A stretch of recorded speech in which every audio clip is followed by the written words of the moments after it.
Excusez-moi, le live a été coupé. Le live a été coupé. Revenez, partagez. Voilà. Je pense que nous sommes retournés à nos bons sentiments. Et la première partie, je ne pense pas qu'elle sera conservée par Facebook. Donc, je vais faire un petit résumé de ce que j'ai dit jusqu'ici. Je ne sais pas ce qui se passe. Protéger le live. Vous savez comment ça se passe maintenant. Euh, vous comprenez que j'ai finalement compris. J'ai aussi été bassé. J'ai prié Dieu qu'on puisse aussi me bloquer. Et Dieu a répondu à mes prières. Maintenant, je me sens quelqu'un de très important au fur et à mesure que j'avance. Je me sens quelqu'un de très important dans cette lutte. Parce que si c'est que on peut déjà me bloquer, ça veut dire qu'on a constaté que ce que je fais est bien, selon le raisonnement de la majeure partie des gens. Ok, nous continuons. Je vais faire un petit récapitulatif. Je parlais de justice. J'ai dit que nous nous plaignons dans la diaspora que les Camerounais ne se soulèvent pas. Parce que selon nous, la majorité d'entre nous, les Camerounais devaient se soulever à force d'avoir vu les injustices. Que les Camerounais devaient se lever à force de voir des injustices, comme celle des derniers détournements du fonds du FMI qui étaient réservés à la Covid, comme celle des stades, de la CAN, comme les multiples détournements et injustices de tout ordre au Cameroun. Nous, dans la diaspora, beaucoup d'entre nous communicants, combattants, pensons que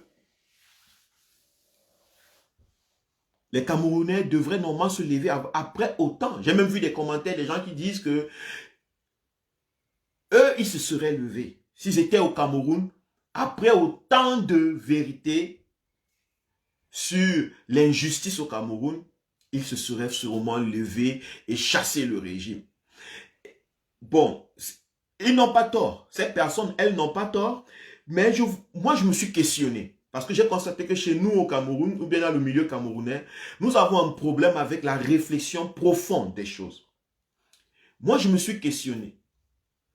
Qui est celui qui ne s'est pas encore levé dans sa vie quand il s'est senti injustement traité? Parce que pour moi, tout le monde qui s'est senti injustement traité s'est levé. Quel qu'en soit le niveau de l'injustice, ça veut dire que ce soit à la maison, j'ai pris les exemples à la maison, que ce soit dans l'école, au milieu, dans les relations amicales, partout, dans le mariage même. Lorsque quelqu'un pense et se sent injustement traité, son soulèvement ou son mécontentement ou sa réaction est prompte, elle est automatique. Donc, au lieu de poser des questions comme, au lieu d'accuser et de regarder et de dire, oh oui, vraiment, les Camerounais, ils sont vraiment, si moi j'étais là-bas, je me serais déjà levé après toutes ces injustices, on devrait plutôt chercher à comprendre pourquoi ils ne se lèvent pas après tout ce que nous concevons comme injustice. Ça veut dire que il y a quelque chose qui se passe dans leur esprit. Sûrement, quelque part, peut-être quelque part, ils ne conçoivent pas ça comme injustice. Parce que nous voyons des gens, même au quartier, au pays, si vous volez, si vous volez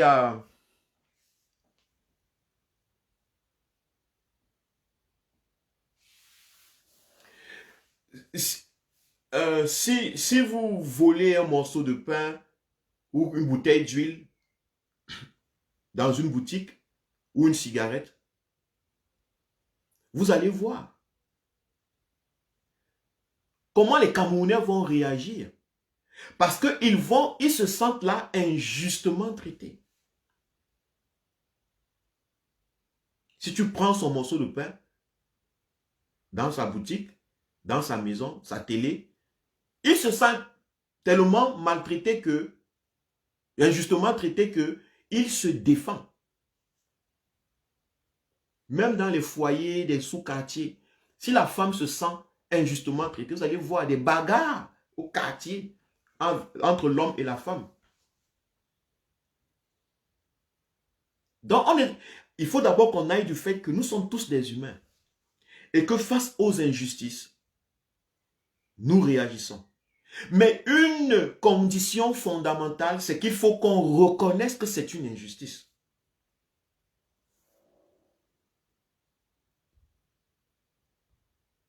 Il faut au préalable, ça c'est la condition sine qua non. Si tu ne reconnais pas que quelque chose est une injustice, tu ne pourras pas te soulever.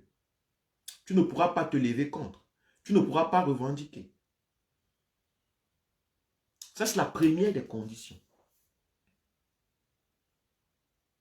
Donc ce que nous devons fouiller, c'est de savoir, fouiller dans l'esprit du Camerounais. Est-ce que ce qui se passe au Cameroun est conçu comme injustice pour le Camerounais? Nous allons donc dans le conscient collectif camerounais, ce que j'ai fait la première partie de la vidéo, où je vais regarder au fond du Cameroun. Quelle est sa vie de tous les jours? Il est né dans quel environnement? Il est né dans quel milieu? Je fais une étude profonde du Camerounais. Il est né dans quel endroit? Qu'est-ce qu'il a vécu? J'ai pris des exemples sur l'eau, par exemple. J'ai pris des exemples sur la privation de nourriture, qui était une façon de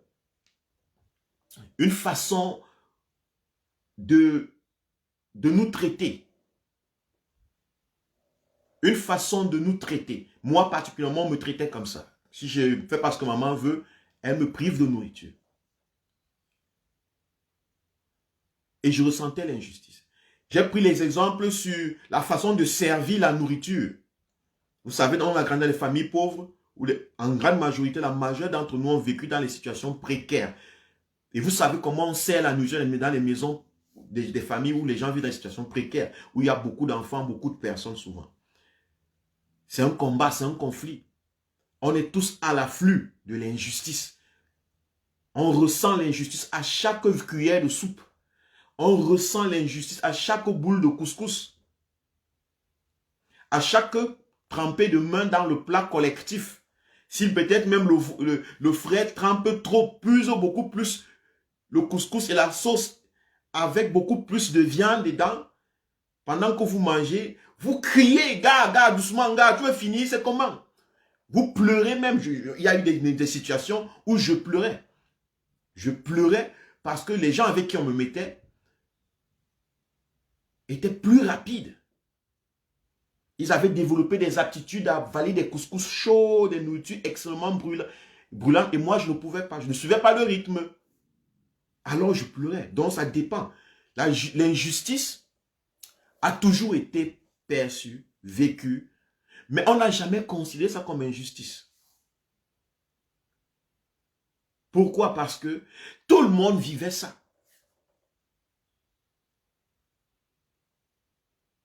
Tout le monde vivait ça. À tous les niveaux.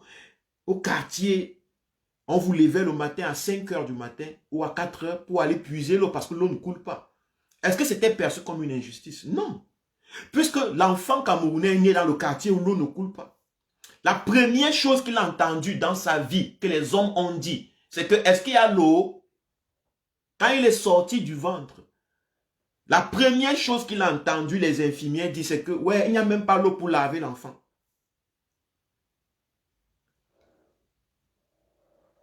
Merci à tout le monde. Donc, il est imprégné. Les premières mains qui ont touché l'enfant camerounais, la majeure partie des enfants camerounais sont des mains qui ont été privées de justice. Vous pouvez les voir, elles sont dures. Elles ont des ongles durs. La paume est dure.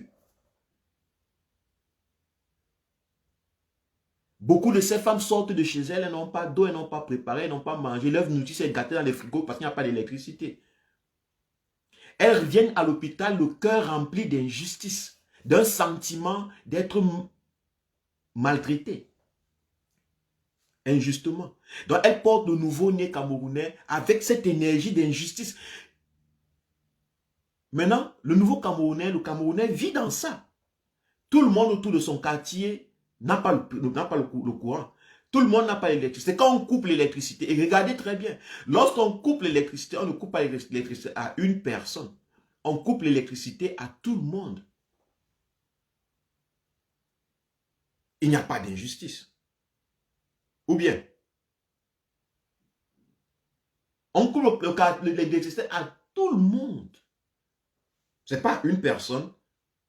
On ne ressent que l'injustice si notre environnement est favorisé, certains membres de notre environnement sont favorisés et que nous sommes défavorisés. C'est là qu'on ressent l'injustice. C'est comme ça que les êtres humains fonctionnent. Mais si tout le monde est dans la même condition que nous, même si c'est la pire des conditions, pour nous, on n'a pas le sentiment d'injustice. Parce qu'on nous a fait croire que la justice, c'est le partage équitable des biens.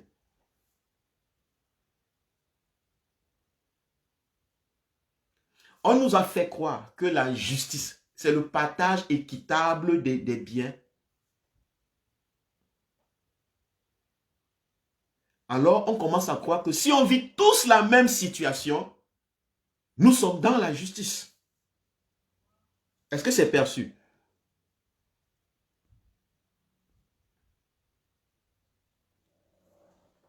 Il y a quelqu'un qui demande, Rosalie, mais pourquoi alors ils se plaignent et pleurent? Ils reconnaissent l'efficacité du président élu face à l'injustice. Ils reconnaissent l'efficacité du président élu face à la justice. Le peu de personnes actuellement, parce que nous sommes dans la sensibilisation des Camerounais, nous voulons que ce soit la majorité des Camerounais qui adhèrent à la lutte pour la démocratie et l'instauration d'état de droit. Donc dans notre travail, on ne va pas se contenter de ceux qui ont compris et qui se plaignent. On cherche à gagner le cœur de ceux qui n'ont pas compris et qui ne se plaignent pas encore ou bien qui préfèrent être indifférents. Ok, Rosalie, je ne parle pas ici de ceux qui ont compris. Ceux qui ont compris, on les voit. Ceux qui se sont engagés parce qu'ils ont compris, on les voit autour du président élu. Avec le président élu, on les voit. Je parle ici, vous faire comprendre pourquoi ceux qui n'ont pas encore adhéré, n'ont pas encore compris. Pourquoi ils ne comprennent pas?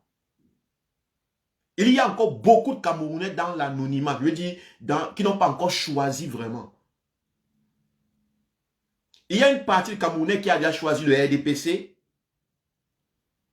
Il y a une partie de Camerounais qui a déjà choisi le MRC. Mais au milieu là, il y a une grande partie qui n'a pas encore pris position. Et c'est elle qui est importante parce que c'est pour elle que Moïse Kamto veut gouverner. Et c'est elle que nous devons gagner. Mais nous ne pouvons que la gagner si on la conscientise. Ok? C'est ça. Donc, l'injustice, comme je le disais, c'est le sentiment qu'on a privilégié certaines personnes et qu'on nous a retiré nos privilèges, nos droits fondamentaux. Si nous voyons que tout le monde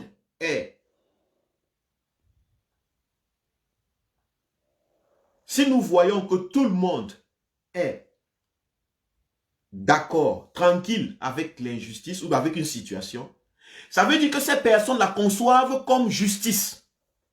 Une situation, qu'elle soit mauvaise ou bonne, ces personnes la conçoivent comme justice. Elles la conçoivent comme justice parce que tout le monde est dans la même situation.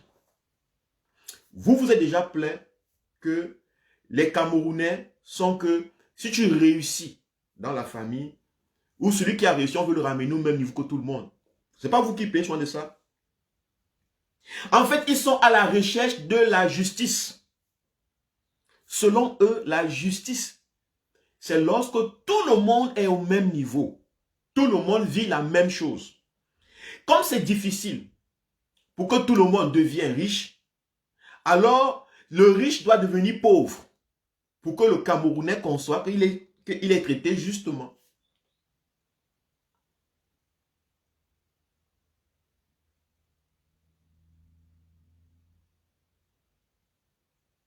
Il faut que la personne qui a un gros degré de conscience descende. Parce que c'est difficile de s'éveiller en conscience. Mais c'est très facile de tomber dans l'inconscience. Alors, comme la justice dans l'esprit des Camerounais, c'est que tout le monde a la même chose, pour eux, comme ils vivent tous la pauvreté, ils conçoivent qu'ils sont dans la justice.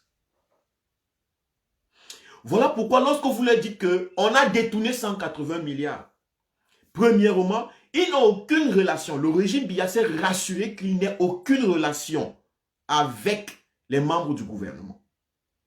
La preuve, la majeure partie des membres du gouvernement vivent dans des milieux où ne vivent pas tout le monde. Beaucoup de Camerounais ne savent même pas où ils habitent.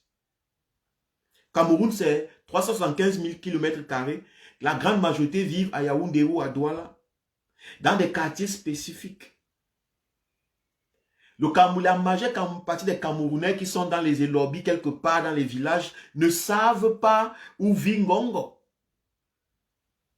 Pour voir qu'il n'a pas, que Ngongo a la lumière et lui n'a pas, lorsqu'on coupe la lumière. Donc, mais il voit que tout son quartier n'a pas de lumière. Depuis qu'il est né, lorsqu'on coupe l'eau, il constate que tout son quartier n'a pas l'eau. Alors, il n'y a pas de problème. Nous tous, nous n'avons pas l'eau. Le problème va émerger si je constate que un a l'eau et moi, je n'ai pas. Il va donc commencer à chercher pourquoi l'autre a l'eau. L'autre va lui dire, j'ai creusé mon puits.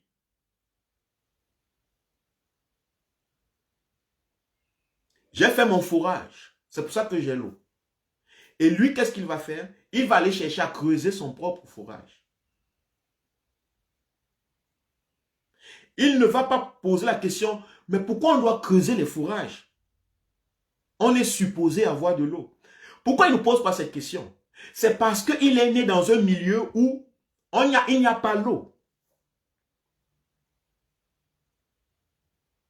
Pourquoi même celui qui a creusé son fourrage ne se pose pas la question pourquoi les autres ne... Parce que même celui qui a creusé son fourrage est né dans ce milieu où l'eau ne coule pas à la pompe régulièrement. Donc ce n'est pas injuste. Le gouvernement ne les maltraite pas mal, injustement. Ils ne sont pas traités injustement. Le gouvernement Biya, la dictature Biya les traite justement. Écoutez très bien. Le gouvernement camerounais actuel, la forfaiture camerounaise actuelle traite les Camerounais justement. Elle donne à tous les Camerounais la même chose. Et c'est ça l'injustice. Une injustice voilée. Là, les populations ont l'impression d'avoir tous eu la même chose. Par derrière dans le noir, ça les calme. Ils ont l'impression d'un sentiment de justice. Et derrière, on favorise certaines autres personnes. Quand une masse de personnes a le sentiment, a une impression qu'il est justement traité, le reste de favorisés ne les intéresse pas trop. Leur situation est minable. Puisque ceux qui sont favorisés sont minables par rapport à ceux qui sont défavorisés.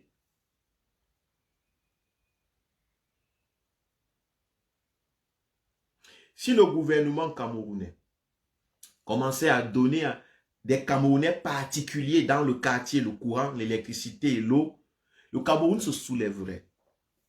Dans les quartiers, les soulèvements allaient commencer dans les quartiers. C'est parce que tout le monde dans le quartier n'a pas d'eau. Quand on coupe l'eau à la source. Tout le monde n'a pas d'eau.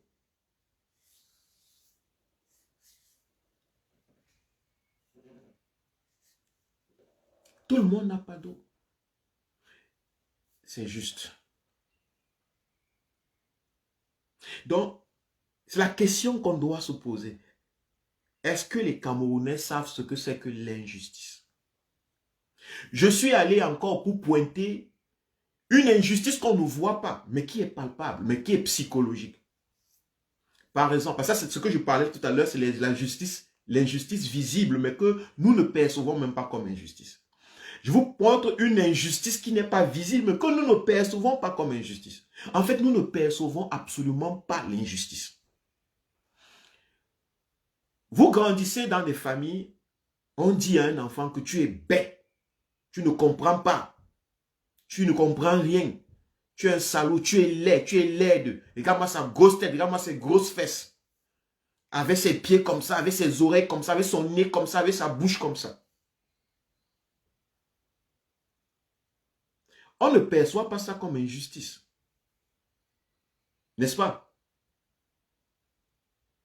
Celui même qui vous dit ça, le parent ou les parents qui disent ça, ou les amis, je ne sais pas quoi qui disent ça, ne perçoivent pas ça comme étant une injustice. N'est-ce pas?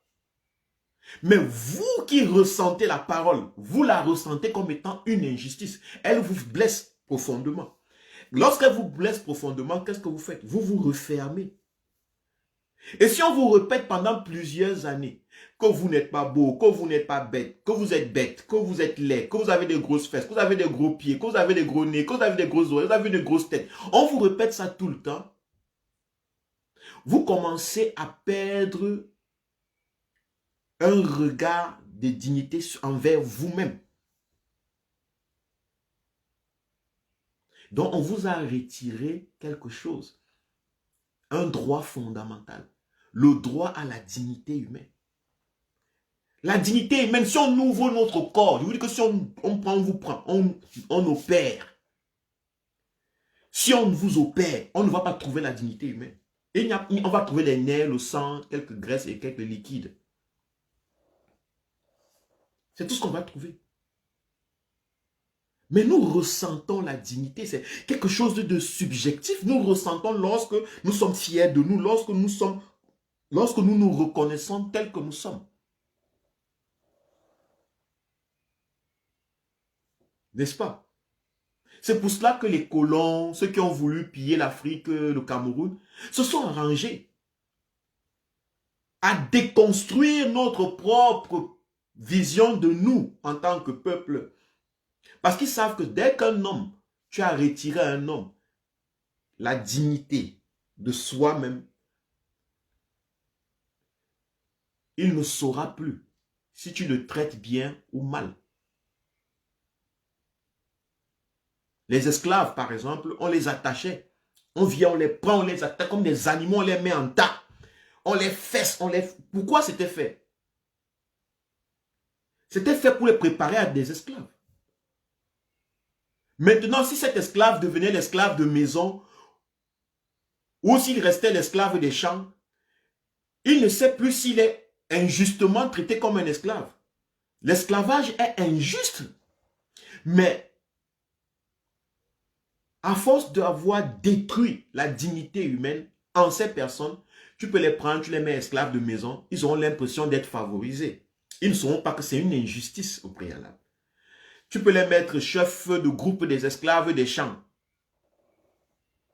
N'est-ce pas?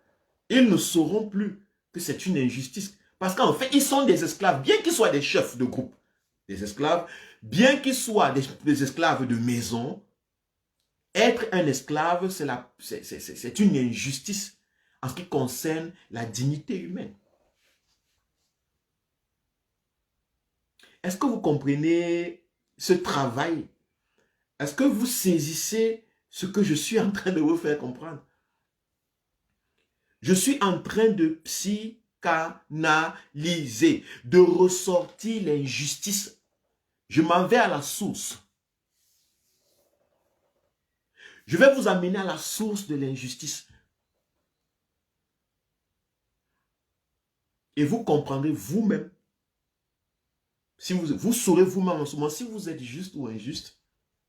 Si vous vous battez pour la justice ou non. Et si les Camerounais pourront et devront Vous aurez les armes de la justice. Après avoir suivi le live, sûrement. Donc,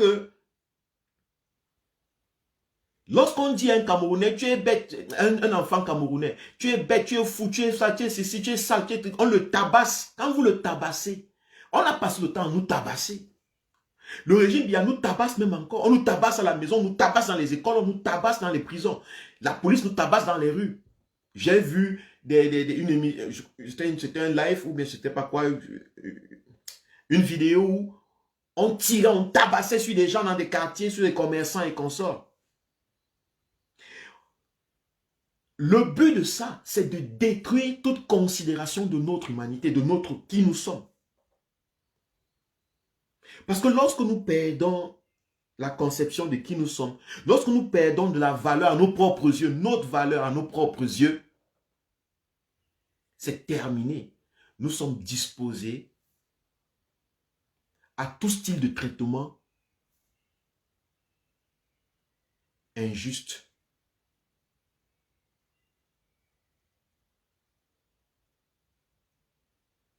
Inhumain. Nous sommes disposés à accepter tout style, tout genre de déshumanisation. Mais nos parents nous ont fait ça. Tu es ceci, tu es là, tu as fait ceci, tu es bête, tu es con, tu es ceci, tu es bête, tu ne comprends rien, tu ne comprends rien, tu ne comprends rien, viens ici, je te tabasse, tu ne comprends rien, viens ici, je vais te taper, tu ne comprends rien, respecte, papa, taper, taper. Finalement, un enfant grandit dans ce milieu, il a 40 ans.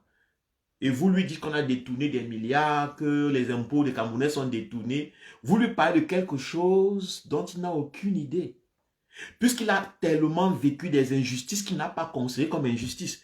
Parce que tout le monde autour de lui vivait ça et c'est devenu justice. Tout le monde autour de lui vivait ça et c'est devenu justice. C'est devenu justice parce que tout le monde vivait ça. C'est pas parce que l'acte en lui-même était de la justice. C'est parce que tout le monde vivait ça. On a mis dans l'esprit des Camerounais que si nous sommes tous dans la même situation, alors c'est juste. Il y a justice. La justice, dans l'esprit des Camerounais, ce n'est pas le respect de la dignité humaine. Non, la justice, ce n'est pas le respect des droits fondamentaux de l'humain. Non, la justice, c'est la considération qu'on est tous pareils. Dès que je remarque qu'on est tous pareils, le reste, c'est juste. On nous traite justement. Dieu nous traite justement. Nous entrons dans les profondeurs, la graine de l'injustice commence à s'aimer en nous.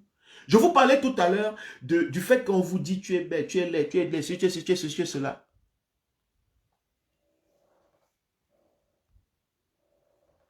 Vous n'avez pas remarqué. Qu'est-ce qu'on dit à l'enfant camerounais dès le bas âge? Tu es la créature de Dieu, née sous le péché. Et je sais qu'ici, beaucoup de gens vont commencer à quitter le live. Beaucoup de gens ne seront pas d'accord. Né sous le péché, tu es le produit du péché. Et le péché, c'est la pire des choses pour Dieu. Dieu n'aime pas le péché.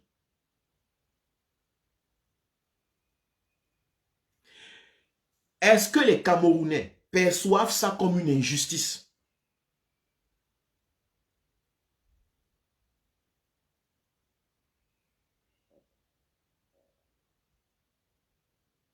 Non.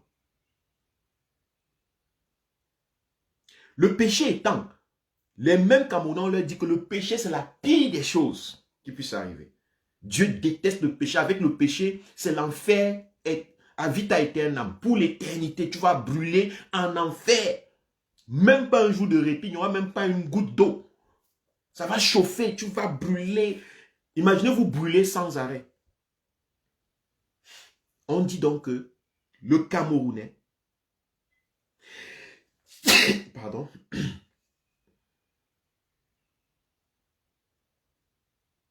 On dit que le Camerounais est le produit du péché. Beaucoup d'entre vous me diront, ok, oui, mais on dit que c'est dit partout, il n'y a pas que les Camerounais. Moi, je parle des Camerounais.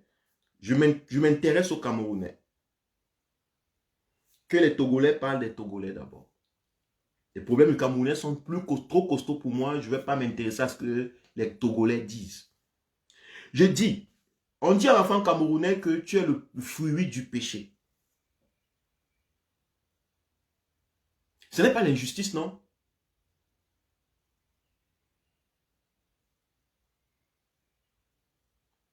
Puisque tous les enfants camerounais sont éduqués de la sorte, qu'en tant que conscience, dès qu'ils naissent, ils doivent d'abord intérioriser qu'ils sont une erreur. Ils sont le produit d'une erreur d'attente. Et le produit d'une erreur, c'est une erreur. Donc la dignité profonde, spirituelle du Camerounais est entamée. Le jeune Camerounais est conçu, perçu comme une erreur. Personne ne voit que c'est une injustice. Ça, c'est l'injustice atomique. Quand je dis atomique, c'est l'injustice au niveau central. Parce qu'elle est la mère de toutes les autres injustices que vous voyez là. C'est elle qui est la mère de toutes ces injustices.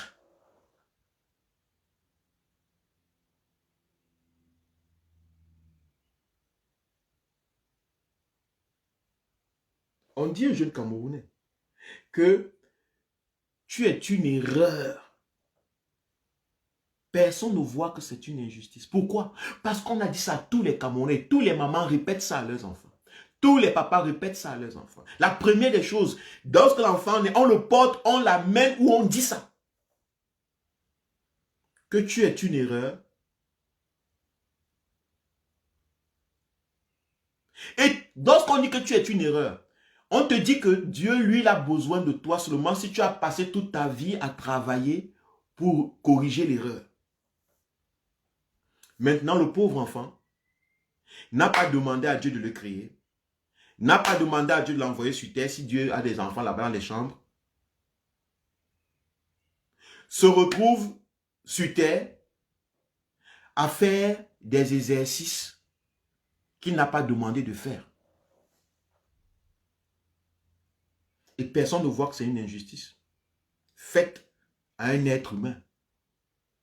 Quelqu'un est condamné pour les choses qu'il n'a pas faites. Il est condamné avant de les avoir faites. Et que toute sa vie, il doit passer son temps à se justifier.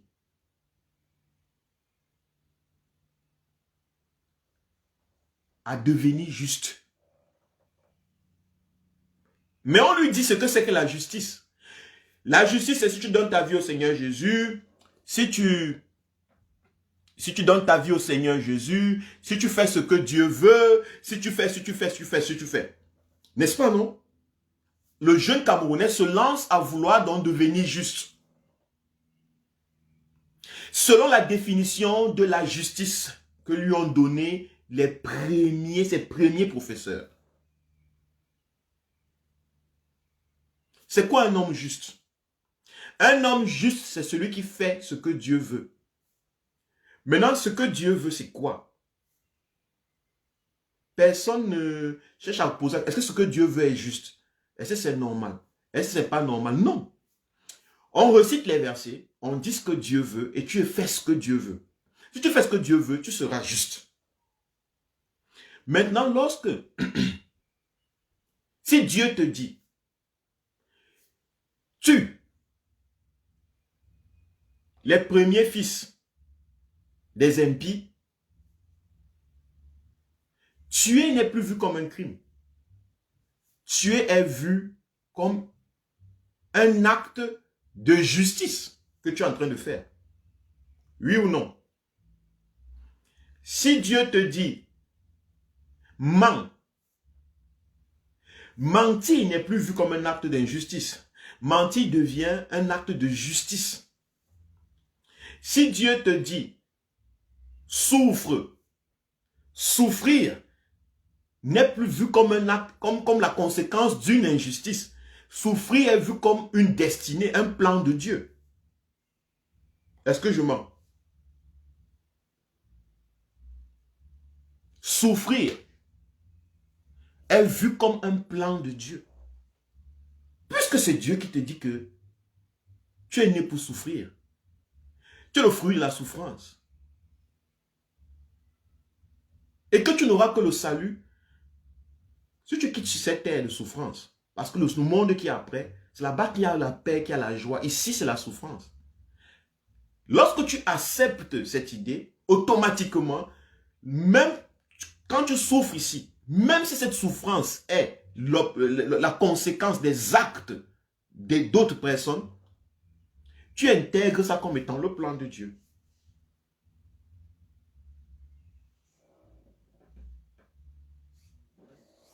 Tu intègres comme étant le plan de Dieu. Lorsque je dis Dieu, parce que je vois des gens qui sont en train de dire c'est faux, la Bible ne dit pas cela. Dans la Bible, il y a les histoires des hommes de Dieu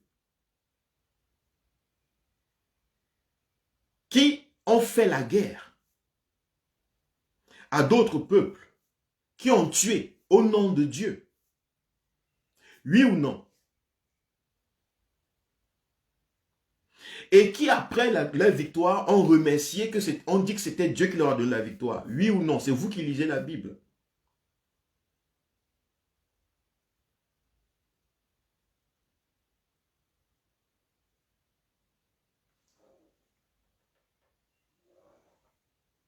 Vous avez compris? Donc, merci d'avoir répondu que vous avez quand même cité le nom d'un des rois, d'une des personnes qui a fait la guerre. Au nom de Dieu. Je veux vous faire comprendre que je ne suis pas là pour critiquer vos religions. Je ne suis pas là pour dire qu'elles sont mauvaises ou bonnes. Je suis là pour vous parler de la réalité. Que lorsque un acte porte le timbre de Dieu, même si cet acte est criminel, il devient juste.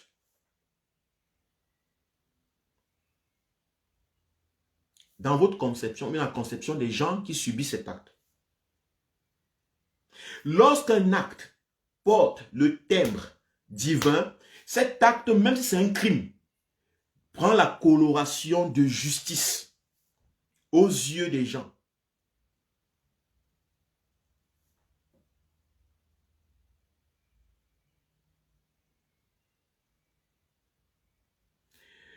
Pour vous élaborer très bien ce que c'est, on dit dans la Bible que c'est Dieu qui choisit les dirigeants de son pays, qui choisit le roi. C'est Dieu qui donne le pouvoir. Et presque 70%, tous les Camerounais, 90% des Camerounais croient en ça, que Dieu donne le pouvoir. Alors, vous pensez qu'un Camerounais doute que Biya, puisqu'il est au pouvoir, c'est Dieu qui lui a donné? Vous pensez vraiment? Non. 90% au moins de Camerounais sont d'accord sur ce point. Que si Biya est au pouvoir, c'est Dieu qui donne. C'est Dieu qui lui a donné. La preuve, il a même maintenu là-bas. Ça veut dire que Dieu le soutient. Donc même si le Camerounais, beaucoup de Camerounais vous disent non, Biya doit partir, intérieurement, il y a un conflit de paradigme. Maintenant, si M. Biya ou le régime Biya ne vous donne pas de l'eau potable,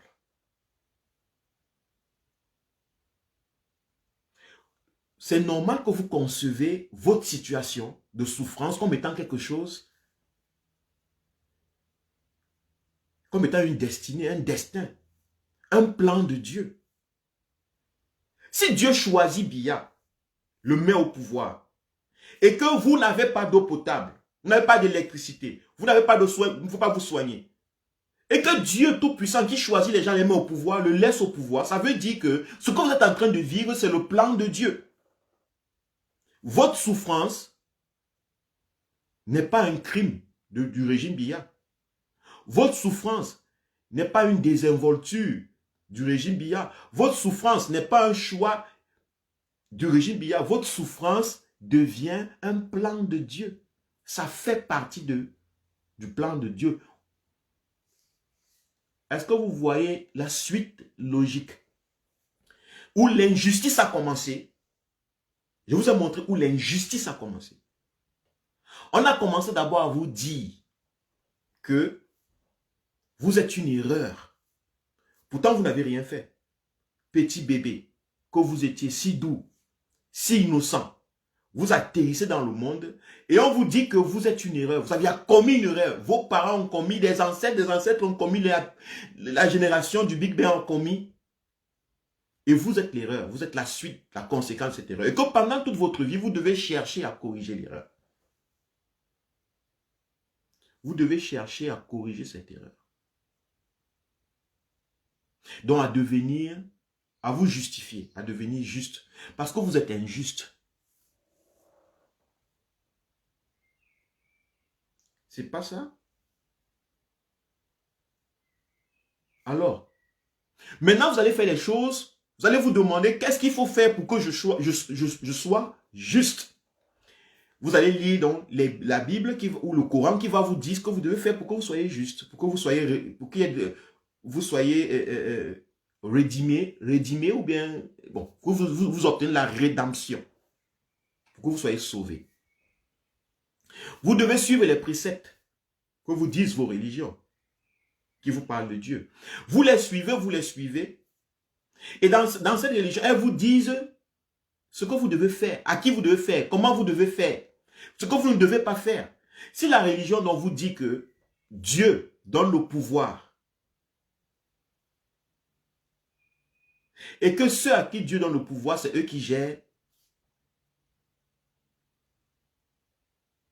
parce qu'il leur a donné le pouvoir, tu répètes ça à un enfant pendant longtemps, il devient normal pour lui de croire que les actes posés par celui à qui Dieu a donné le pouvoir, même si ces actes entraînent la souffrance, ça fait partie de sa destinée.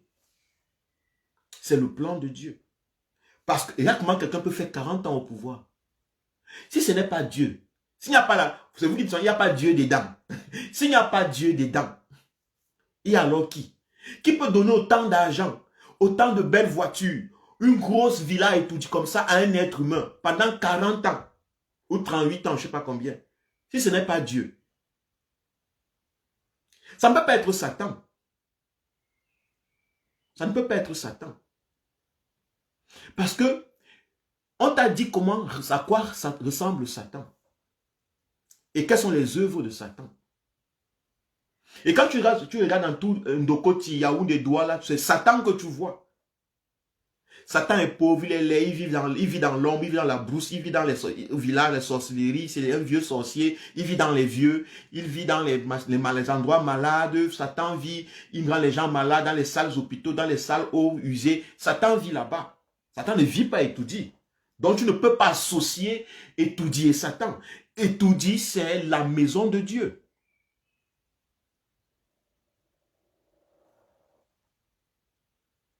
Et l'homme qui est depuis 38 ans, c'est forcément le plan de Dieu. Alors si cet homme te prive d'électricité, d'eau, d'énergie, de tout, de nourriture, de soins de santé, d'éducation, de routes, d'infrastructures, de travail, tu ne trouves pas ça injuste? La preuve, il vous prive ça à tous, pas à une personne et il donne à d'autres, non. Le peu à qui il donne, vous ne les voyez même pas. Ceux qui sont même favorisés, vous ne les voyez pas. C'est un petit groupe de personnes, une élite, un clan de favorisés, que vous ne verrez même pas, que beaucoup de monde ne va pas rencontrer. Ils vous donnent à la majorité tous la même chose. La pauvreté, le chômage, tout. Vous avez l'impression donc d'être dans un état de justice.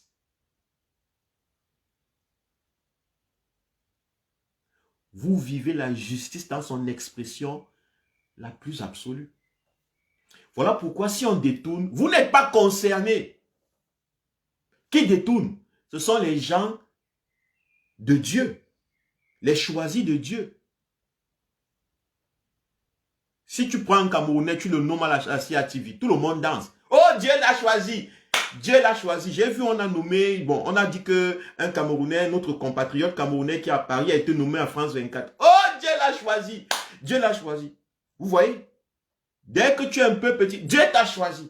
Oh, Dieu l'a choisi. C'est normal. C'est normal. Ceux qui sont là-bas sont choisis par Dieu.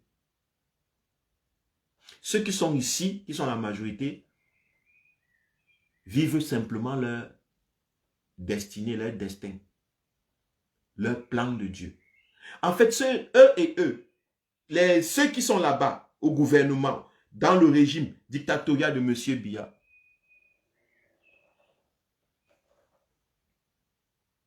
vous avez quelque chose en commun. C'est que vos vies, le peuple camerounais, les populations camerounaises et le régime dictatorial ont quelque chose en commun.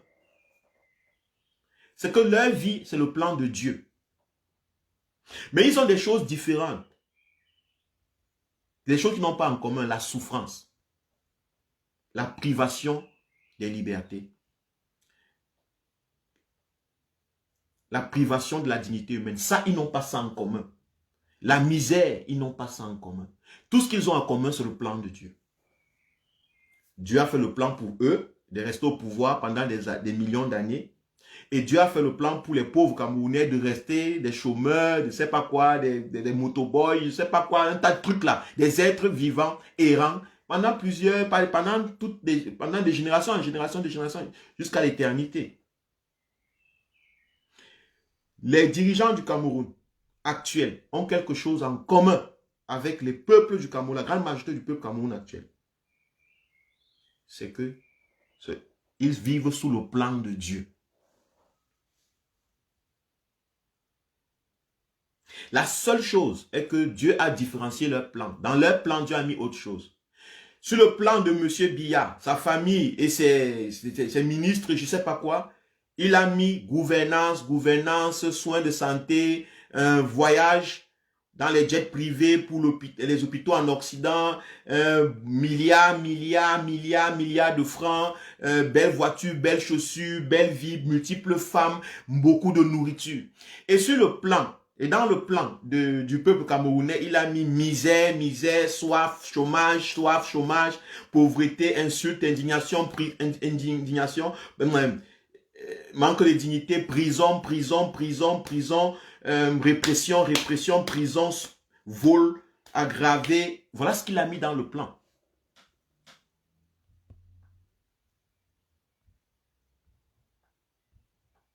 Vous comprenez? C'est pourquoi les Camerounais, vous n'avez pas encore pris le devant de la scène. C'est pour cela que beaucoup de Camerounais n'avaient pas encore pris la lutte à laquelle nous appelle le président élu Maurice Kamto en main. Parce que vous ne connaissez pas ce que c'est que l'injustice. Vous avez vécu longtemps dans l'injustice sans le savoir. Depuis le berceau jusqu'à vos âges actuels, tous vos neurones, tous vos nerfs, tous vos artères, votre moelle épinière est injustice. Mais vous ne saviez pas. Le régime Biya s'est arrangé à vous garder dans l'injustice pour que vous vous habituez à l'injustice. Elle a entraîné vos parents, les parents de vos parents, à vivre une vie d'injustice pour que vous restiez injuste. Dans l'injustice. De telle sorte que vous ne sachiez plus la différence, que vous confondiez injustice et justice. De telle sorte que lorsqu'on vous serez traité injustement, que vous croyez que ce sont des traitements justes, et lorsque vous serez traité justement, que vous croyez que ce sont des traitements injustes. Lorsque le président Maurice Kamto dit qu'il ne va plus aux élections, vous croyez que c'était injuste. Parce que M. Biya vous a dit qu'aller aux élections était juste. Pendant plusieurs années, vous êtes allé aux élections. Les résultats de ces élections, pour vous, n'étaient pas importants. C'est juste que vous étiez habitué à aller aux élections. Vous étiez habitué à voir de soi-disant les élections. Mais ça vous sert à quoi une élection qui n'aboutit pas aux résultats escomptés? Il ne suffit pas d'aller aux élections.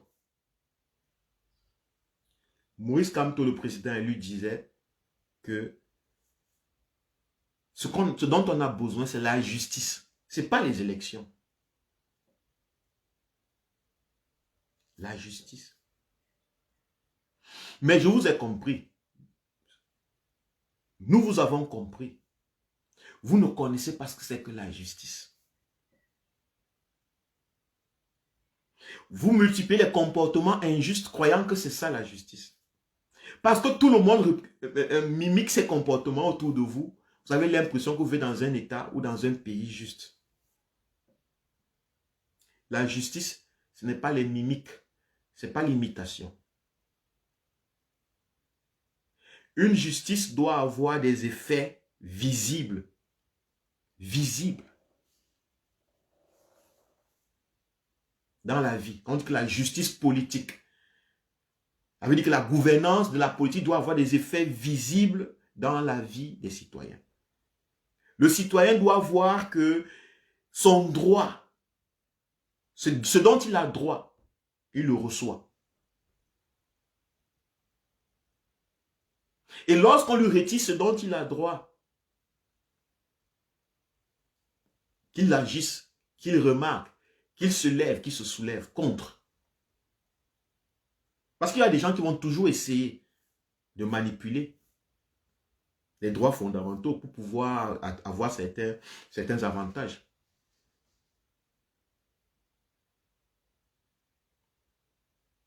Quels sont donc vos droits, chers Camerounais? Vous avez le droit à la dignité humaine. Et la dignité humaine, c'est quoi? Vous ne la verrez jamais lorsque vous coupez votre main. Vous ne la verrez jamais lorsque vous regardez dans le miroir. La dignité humaine, c'est une construction intérieure.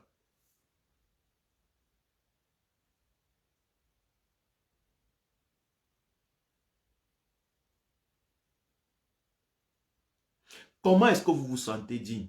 Quand sont les moments où vous vous sentez digne? Quels sont les milieux dans lesquels vous vous sentez digne? Quelles sont les actions que vous faites et qui vous rendent la dignité humaine? C'est là que vous devez activer. Est-ce que vous, quand vous écoutez le régime Biya, vous écoutez les politiciens qui vous parlent tous les jours dans les chaînes de télé, est-ce que quand vous finissez de les écouter, vous sentez que votre vie va changer, a changé, est dans le point de s'améliorer? Ce sentiment-là est très important.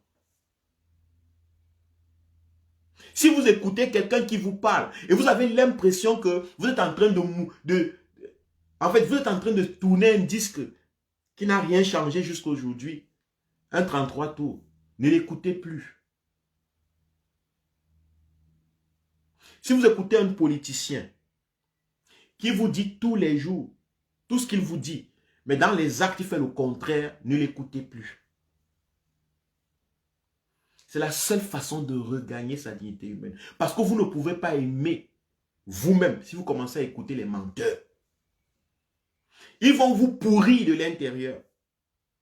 Ils vont vous faire accepter des choses qui ne sont pas vraies. Ils vont dire que les routes sont construites alors que vous savez que vous avez les routes. Ils vont détruire tout votre concept, votre perception de la vérité. Toute votre perception de la justice. Parce qu'elle est en vous. La justice, la vérité, toutes ces bonnes valeurs sont en vous. Mais elles sont éteintes. Parce que vous avez donné vos oreilles, vos yeux, vos langues, vos cinq sens aux personnes qui ont fait tout pour éteindre la justice. Regardez où vous dormez. Est-ce que c'est normal lorsque vous-même vous couchez sur votre lit? Regardez comment c'est sale. Regardez comment votre chambre est sale. Regardez comment votre sous-vêtement est sale. Regardez comment votre enfant est malade. Et comment votre voisin, votre papa est malade. Et il ne peut pas être soigné. Parce que vous n'avez pas les moyens. Et parce que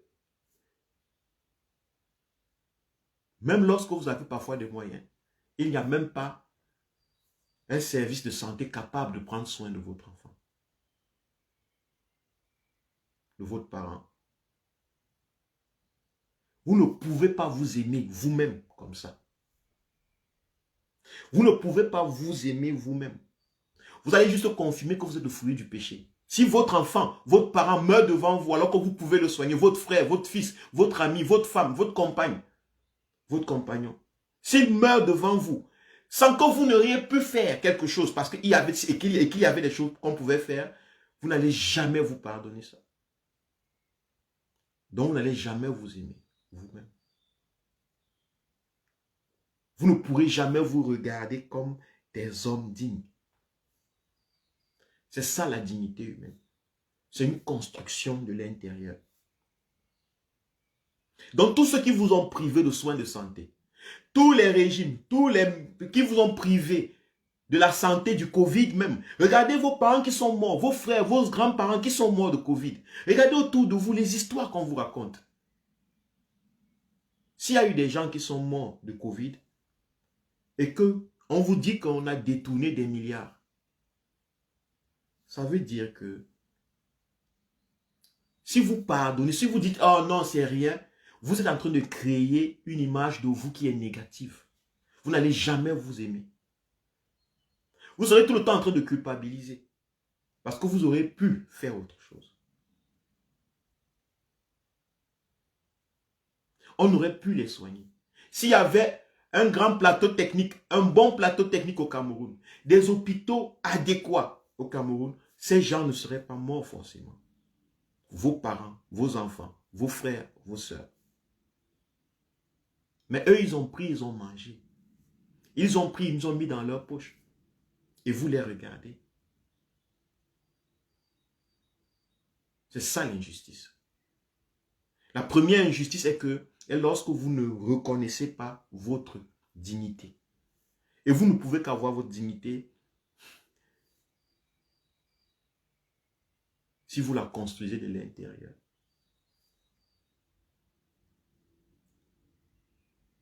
Vous ne pouvez pas vous sentir à l'aise, même au Cameroun.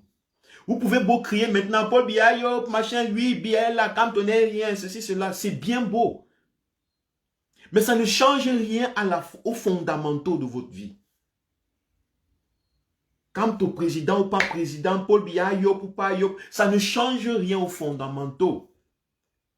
Les fondamentaux de votre vie sont ici à l'intérieur, dans votre dignité, dans l'image que vous portez de vous-même.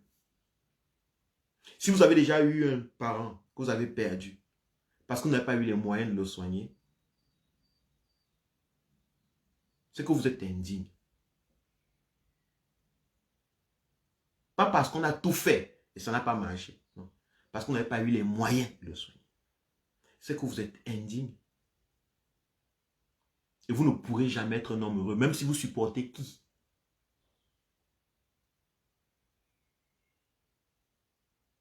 Même si vous supportez qui? Même si vous supportez quel régime, parce que vous ne pourrez jamais être un homme heureux. Jamais. Jamais. Un homme est heureux dans son pays lorsqu'il est digne. Il n'est que digne s'il peut sauver la vie aux gens, s'il peut prendre conscience de la vie des autres, s'il peut améliorer l'environnement, la vie des gens. C'est de là que naît la dignité humaine. La dignité humaine, c'est une construction des hommes. La misère vous fait juste confirmer que vous êtes une erreur.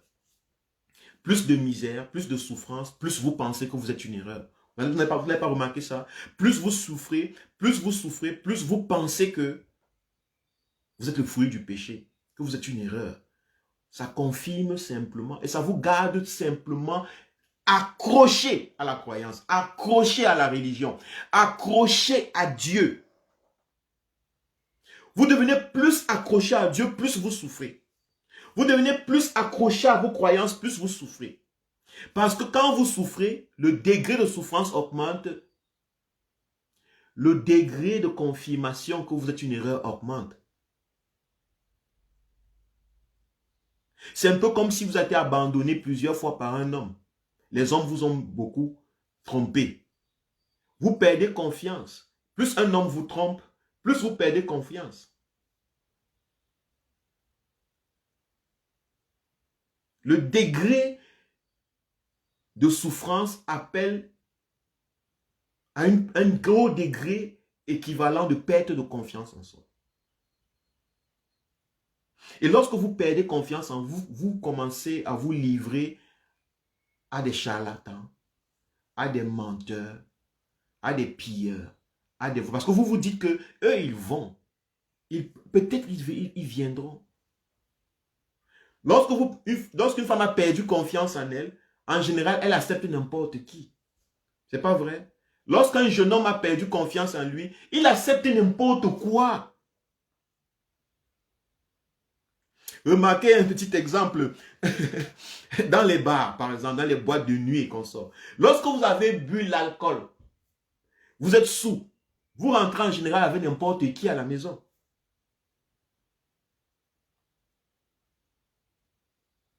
Parce que vous avez perdu confiance en vous. Vous vous saoulez dans la gueule pour pouvoir avoir le courage de parler à quelqu'un. Maintenant, vous n'avez pas seulement perdu la confiance en vous, vous avez perdu aussi la capacité de jauger. Le sens de la rationalité. Quand les gens perdent confiance en eux, en général, ils font beaucoup d'erreurs. Ils choisissent les fils des présidents comme dirigeants. Ils vont commencer à les choisir, les Fambia. Ils vont commencer à dire que oui, Fambia, oui. Oui, il n'y a que Fambia. Ils vont accepter les gré à gré parce qu'ils ont perdu confiance en eux. Parce que vous avez perdu confiance en vous, vous commencez à accepter n'importe quoi. Vous vous dites que le salut viendra de n'importe qui. Lorsque vous avez perdu confiance en vous, vous avez perdu votre dignité propre. Vous n'arrivez plus à voir un homme digne. Vous commencez à dire, je combats pour le Cameroun, je ne combats pas pour Kamto. Kamto n'est pas mon leader. C'est parce que vous avez perdu une confiance en vous. Vous ne pouvez plus avoir confiance en quelqu'un. Vous ne croyez plus en personne. Vous devenez vos propres leaders. Mais c'est pire. C'est pire. Pourquoi? Parce que si vous n'avez plus confiance en un leader politique, c'est terminé. Et que vous commencez à avoir confiance en vous, vous avez fait le pire des choix. Pourquoi? Parce que rien ne prouve que vous, ce que vous êtes maintenant, est quelque chose de fort, quelque chose de capable. Quelle image que vous avez de vous-même? Vous êtes laid, vous êtes grosse, vous êtes laide, vous avez des grosses oreilles, des gros nez, vous êtes paresseux, vous avez échoué dans votre vie. Voilà les images que vous portez de vous-même. Vous n'êtes pas ceci, vous n'êtes pas docteur, vous êtes pauvre, voilà les images que vous avez de vous-même. Et voilà les personnes sur qui vous comptez. Vous ne comptez pas sur le président élu, vous comptez sur vous-même. Mais regardez donc ce que vous êtes vous-même. Laid, laide, grosse tête, petits pieds, grosses fesses, fesses plates, petit zizi, gros seins, machin, les boutons, vous avez échoué, vous êtes paresseux, paresseuse, vous êtes bête, vous n'êtes pas intelligent. Voilà ce que vous avez de vous-même dans vous, non? Et vous prétendez être vos propres leaders. Lorsque vous avez perdu confiance en vous, vous commencez à perdre confiance aux autres. Lorsque vous avez perdu votre dignité, vous ne voyez plus un autre homme digne. C'est pour ça que vous allez gens combattre, vous allez combattre Kamto. Kamto, ça jamais présent. Kamto, ça n'a rien à voir. Ça dévoile simplement votre degré de dignité personnelle.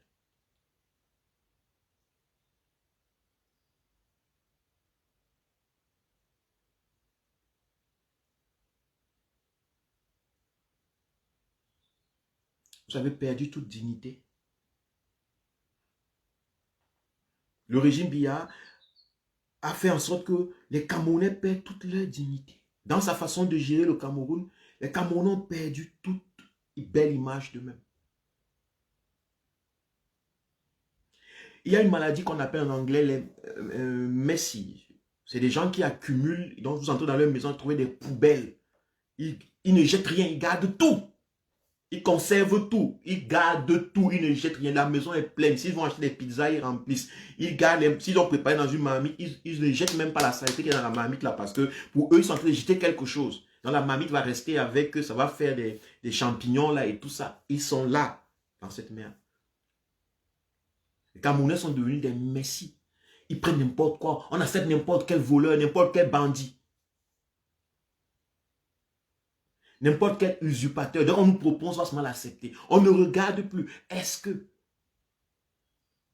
on est prêt à actuellement accepter même que les militaires prennent le pouvoir? Pourvu que Biya parte. On est prêt à ça, que les militaires même gâtent le pays. Pourvu que Biya parte. On est prêt à ce que Kamto appelle aux armes. Pourvu que le Biya parte. On est prêt à ce que un groupe de milices vienne de n'importe quel coin du Cameroun et casse le Cameroun en deux. Pourvu que Biya parte. On a perdu toute confiance en nous qu'on peut changer les choses dans la paix et par les urnes. Regagnons cette confiance. Nous pouvons. C'est nous. C'est nous, peuple camerounais, c'est nous. Il n'y a personne d'autre. Nous pouvons changer le Cameroun dans la paix et par les urnes. Mais nous devons prendre la responsabilité, cette responsabilité. C'est de communiquer sur la manière, comment on peut la faire. Et la manière, comment faire pour changer le Cameroun dans la paix et à travers les urnes, c'est d'exiger que le jeu politique, le jeu démocratique soit consensuel, soit clair et fair play. C'est l'appel. Si nous tous nous communiquons dessus,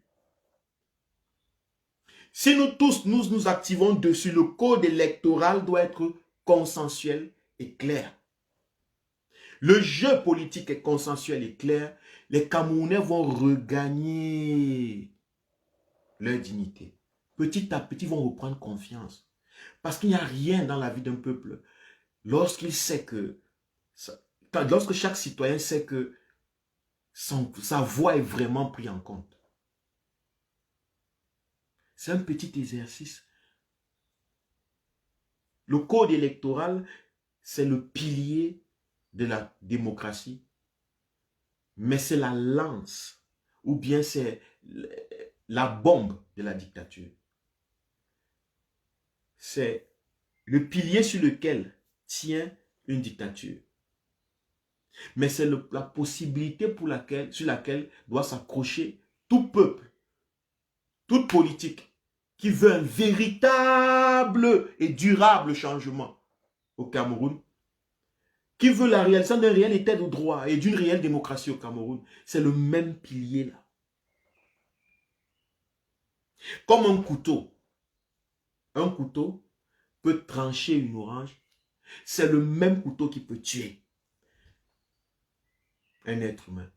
Le code électoral est comme un couteau. Il peut nous aider à instaurer une réelle démocratie. Il peut nous aider à conserver une dictature. C'est à nous de choisir. Et c'est le seul. Il n'y a pas 4 moyens. Il n'y en a pas. Tous les autres moyens sont juste des accompagnements peut-être. C'est juste des accompagnements. Ou du moins, des erreurs de compréhension. Et la nature n'est pas parfaite. Merci. Merci de m'avoir suivi. C'était Kwale. Pour terminer, j'espère que j'ai été clair dans mes propos pour vous faire comprendre encore mieux le peuple camerounais. J'espère que j'ai élaboré, j'ai tiré vraiment dans les méandres. Je suis allé puiser dans les sources pour qu'on puisse comprendre d'où vient notre problème et qu'on puisse regagner, qu'on puisse comprendre c'est quoi la justice. La justice, je l'ai dit, c'est le respect de notre dignité en tant qu'humain. L'expression du respect de notre dignité. Et notre dignité, elle s'exprime, elle se vit dans plusieurs niveaux de notre vie. Elle se vit individuellement, elle se vit aussi collectivement à travers la politique faite collectivement dans un pays. notre participation à cette politique pour que celle-ci fonctionne de la meilleure des manières. J'ai parlé, j'ai expliqué dans beaucoup d'autres aspects et je vous ai montré où c'est ce qu'on a commencé à perdre notre dignité. Dans la façon dont on nous a parlé de qui nous sommes.